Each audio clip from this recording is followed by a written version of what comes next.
It is the Halloween special on BCFE FM, and what better way to get in the scary mood than to read the tales of Irish folklore.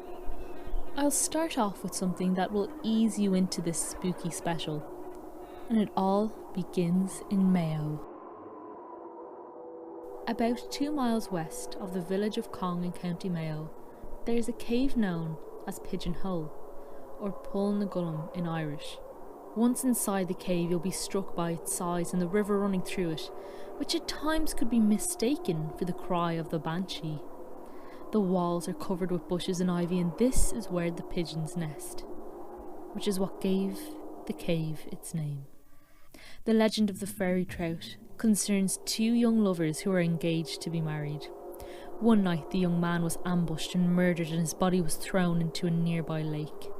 The young girl was heartbroken because he meant the world to her, and she fell into a deep depression, slowly pining away.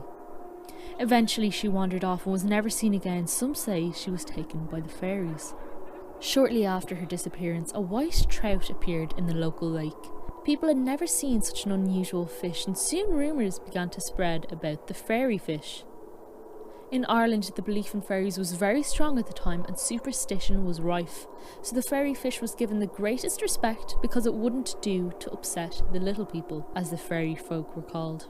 As the years passed on, the people never bothered the trout, and it lived quite happily, doing whatever it is that fish do, until one day, a soldier heard the story of the white trout and decided to catch it and eat it. Eventually he caught the fish and took it back to his house, where he attempted to cook it, and he soon realised that this was no ordinary fish, because no matter what he did, it would just not cook. He flipped it from side to side and tossed it over and over in the frying pan, but to no avail, and the soldier wasn't going to be beaten by a fish, so he decided to eat it anyway. He put it onto a plate, and just as his knife touched the skin of the fish, it let out a scream, jumped off the plate and fell to the floor. The soldier stood, mouth agape, as the fish transformed into a beautiful young woman. Holding out her arm, she pointed to where the soldier's knife had cut her skin. She spoke to him and told him that she was awaiting for her one true love to return. She demanded that he give up his evil ways and return her to the lake. The soldier was shocked and shaking with fright. He told the woman that he was very sorry and that he would renounce his wicked ways. But how could he take a beautiful woman back to a lake and just throw her in? The woman then told him that she would transform back into a fish, and that he could take her to the underground river within the Pigeon Hole, because the river fed to the local lake, so no one would see him and he would be safe. She then transformed back into a white trout, and the soldier quickly picked her up, ran to the Pigeon Hole and placed her in the river. As soon as she entered the water, it turned blood red for a moment as the cut on her skin quickly healed. It is said to this day, at certain times, you may see a white trout swimming in the lake or the river deep within the Pigeon Hole. Look closely and you'll see a red mark upon its side. Some people say it's the mark of a knife cut, and some say it's where she was burned in the soldier's frying pan. As for the soldier, well, he changed his ways and never ate fish again. I told you I'd start you off with something to ease you into the spooky special. But now it's time for the real stuff. I went into the dusty, creepy library of old folklore manuscripts to visit a friend of mine who is an expert of Irish folklore.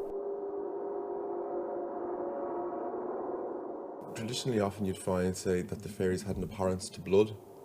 There is a biblical interpretation that they were fallen angels that were on the side of Lucifer when he rebelled against God, that they then were being sent to hell by God, and that God then repented, or relented at least, and said, right, leave them where they are. If they're in the air, they'll be in the air. If they're on the land, they'll be in the land. If they're in the water, they'll be in the water. That they're just on their way to hell. He kind of stopped their journey. So they became this wandering kind of group in between two worlds, who are the fairies, basically. That was a kind of medieval biblical interpretation of them. But as part of that, it was understood that they didn't have a drop of blood in them, and that to get into heaven, they'd need a drop of blood. And if they didn't have that, they'd be doomed to kind of be in this kind of eternal limbo, basically. Sometimes at dusk, when there's a change from day to night, that's when the supernatural kind of manifests, basically. So there are sometimes mixed up as though with the local dead. Sometimes, say, somebody wandering around after going out on a social call, coming home at night, we'll see a funeral, and he realised that there's dead people in the funeral cortege, and he's at a fairy funeral. Their affairs mimic the affairs of the living. They're conceived of in this multitude of ways. Generally, kind of to be quite dangerous. They can help you, they can hinder you, but it's a way to often interpret and kind of dictate human behaviour with reference to this kind of other group. So sometimes they're mixed up with the dead, sometimes they appear as kind of normal people, sometimes they appear as very small people, sometimes as very tall people. Then you also have within that the idea of kind of specific individuals who belong to the fairy host but only appear as individual characters. So in that regard you would have most famously the leprechaun, who's become a kind of an American Irish stereotype, but has a solid basis all over the country in tradition. The Lutheradan, they have all these kind of different ideas as this trickster figure. Same with the banshee. The banshee is a kind of death harbinger who screams and wails as an omen of death. You never get a story where kind of a banshee, a leprechaun, and the fairies go into a bar. They're all, when they exist separately in their own narrative streams, so they're conceived of in quite a kind of broad sweeps, basically, as being dangerous but not malevolent, and sometimes abducting men, women, children, and bringing them away to the other world. There's a story from Wicklow that I remember reading where some farmer decides to go and plough a fairy fort in his land. And the fairy fort was typically a mound of earth that was believed to have looked like it was being built by human hands, but no one really, it was just there forever. No one really knew kind of who had built it or what these remains were. It was typically seen that the fairies lived in that under the ground, basically. If you have a field and there's a fairy fort on it, it kind of means you have less arable land. You can't plough that area of the field. So certain farmers, we're told, is kind of popular narrative and tradition, would plough the fairy fort. They just destroy it and render the ground flat so they could have that extra bit of land to farm. But consistently the narrative will say somebody begins to plough it, even taking sticks from it to make a fire, will have some sort of, it's a taboo, there'll be a retribution, basically. So one man, for example, is out, he starts to plough the fairy fort, and his wife comes out to him with his dinner, and he's delighted and he eats the dinner, and she goes back in across the fields back in home, and then a few minutes later she comes out again with the dinner, and he's like, what are you doing here with the dinner? Why are you out to feed me? And she's like, I didn't come out at all, it wasn't her. And he realises the food that he's eaten is this kind of supernatural poisonous food, and he's kaput, basically he dies. And then, you know, it's never enough for even the farmer to die. He dies, his house falls to ruin, his family dies, his livestock die, everything is kind of destroyed. So the prescription in the wider sense, in the communal sense, is don't touch or interfere with fairy forts. It was a sign of honour almost that that banshee would follow your family. She said to follow certain families. She said to follow the old noble families. So anybody with a surname of Max or O's she would follow those apparently noble families, basically. And she would be heard in the district crying uncontrollably and screaming before someone in that family died. So that might be met with terror, or it might be met with fright, but there wasn't the general sense that she would you'd see her on the street and she'd attack you. She was generally heard, basically. Okay. But there's a lot of narratives that recite, or that give account of people seeing her, commonly seeing her combing her hair.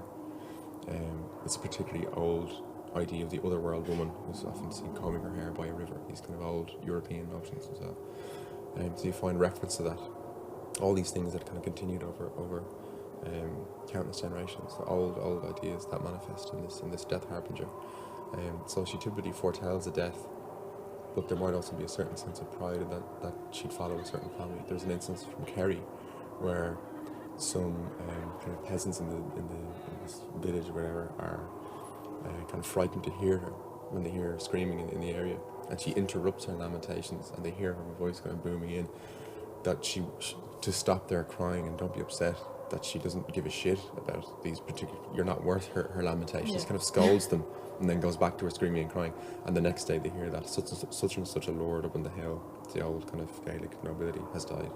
So she was lamenting this individual. So there's a certain kind of prestige or whatever almost attached to her lamentations.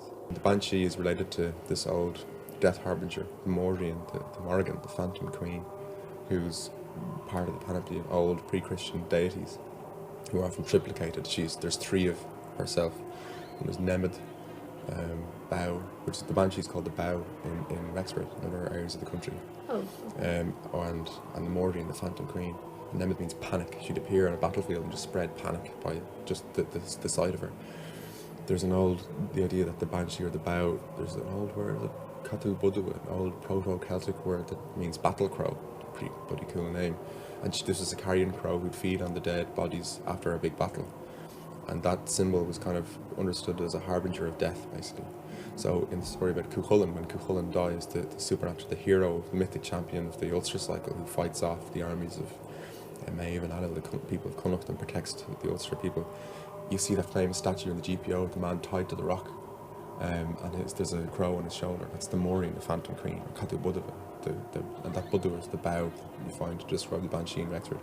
So you have these old kind of pre-Christian symbolisms that then find their way all the way down through thousands of years to be understood and sitting in the minds of people in a flat in the inner city, basically, that have that kind of unbroken line.